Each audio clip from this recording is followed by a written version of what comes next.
Hey, I just want to take a second to thank you for joining me here on the Contractor Secrets podcast. I'm just going to take this opportunity to let you know that my passion is coaching people, helping people. I've changed my Instagram name to @contractorcoach, and I did that because that is my passion. I want to help you. So please reach out to me. If you have an issue going on in your business, send me an email. Find me on Instagram, message me, and let's do a breakthrough session. I want to work through your problems in your business to help you get to that next level. And one thing that I always say is this, the difference between those that get over the humps and the hurdles in business is just a change in perspective.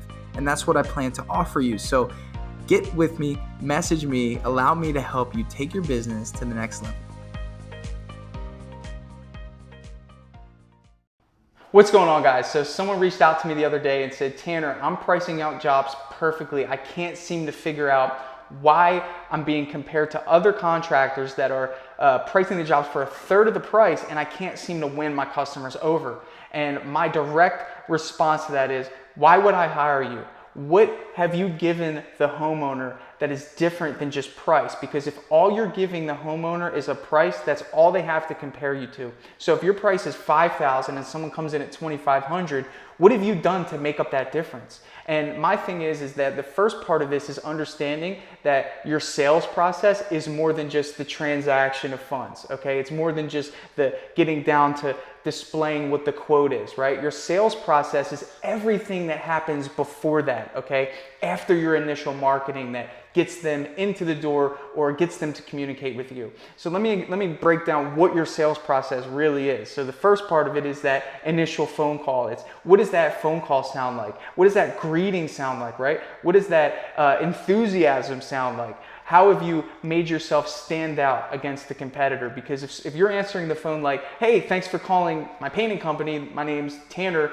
how may I help you? As opposed to the other guy that says, John's Painting. It's different, right? I'm paying more off the bat for somebody that has that sort of greeting, that sort of investment in what I'm trying to accomplish, right? The second thing is, what is your communication like, okay? So whenever that comes in, do they get an email follow-up right away, giving them a confirmation for their estimate?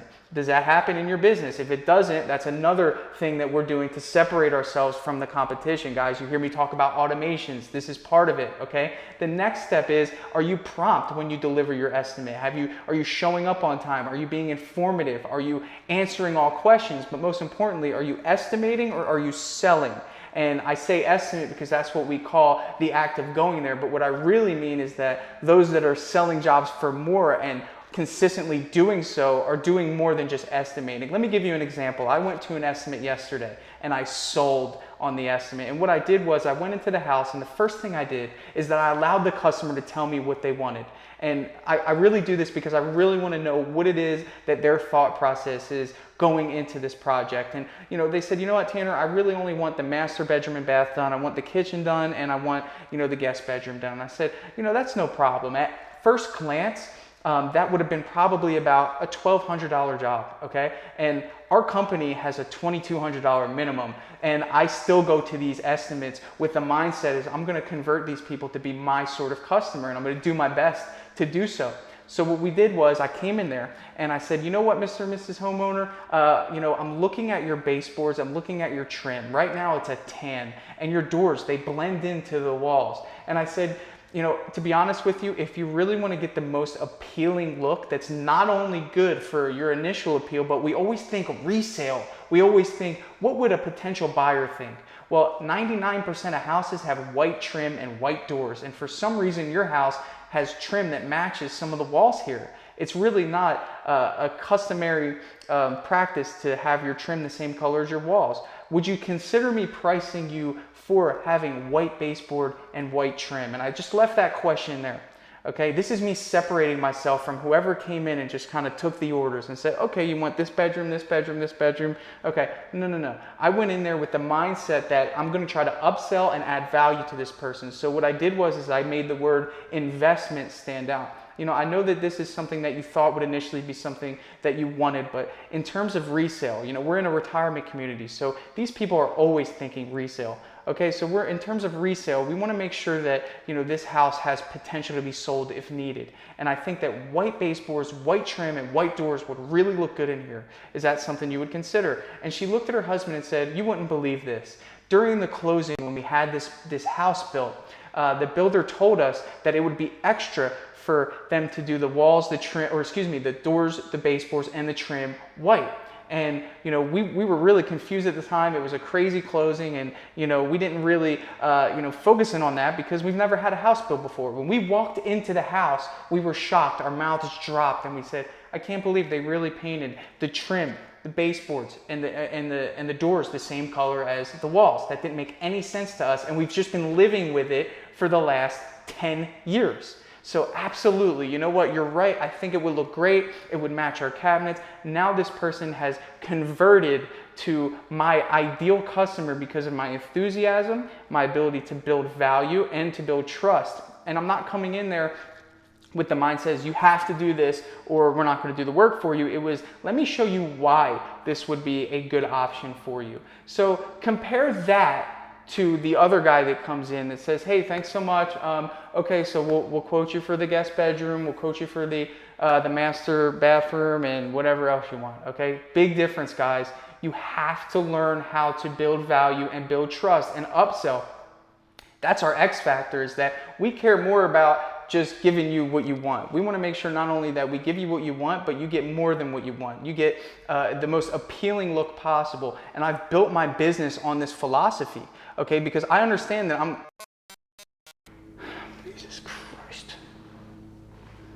I understand that I'm going to be underbid. And you have to understand that too. You're going to be underbid, but you have to have an X factor. And we talk about what the system is before the actual, getting down to the numbers. We talk about, that phone call. We talk about the showing up on time, that enthusiasm when you get there, the ability to upsell and create a vision for somebody, right?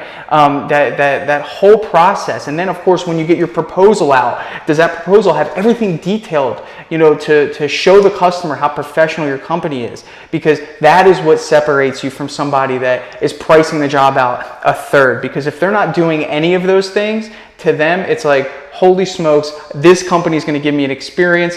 This company is just going to give me what could be a headache. And that's what we want to do. So by doing so, we're building value, we're building trust, and we're distancing ourselves from the price. And I call that the expectation gap. And we'll get into that in another video. So I really wanted to help you guys who are struggling with competing with low-balled companies that are low-balling you, that are taking away your profits, that are making you feel like you're doing something wrong. What you need to do is you need to adjust your approach and focus on these things that lead up to the sale, and you will separate yourself from the competition. My name is Tanner with Trade Thrive. Always a pleasure serving you guys. Head over to tradethrive.com. We got some cool things there we can help you out with. If you want to give me some feedback on this video, please drop a comment below. Tag a friend. Really appreciate it, guys. Take care. Hey, I just want to take a second to thank you for joining me here on the Contractor Secrets podcast. I'm just going to take this opportunity to let you know that my passion is coaching people, helping people.